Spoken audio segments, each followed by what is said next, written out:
Resetting location and privacy data on your iPhone 15 allows you to restore these settings to their default state, which can be useful for troubleshooting privacy issues or starting fresh with app permissions.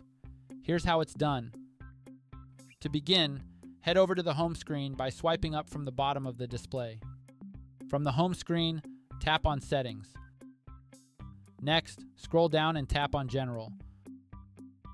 Scroll down again and tap on Transfer or Reset iPhone. To continue, tap on Reset.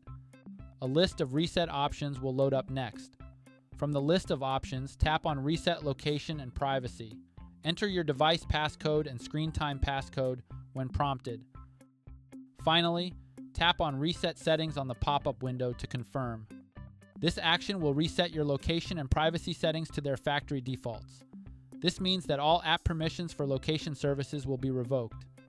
Privacy settings for various features will also be restored to defaults. By then, you'll need to reallow permissions for apps that require access to your location or other privacy-sensitive data.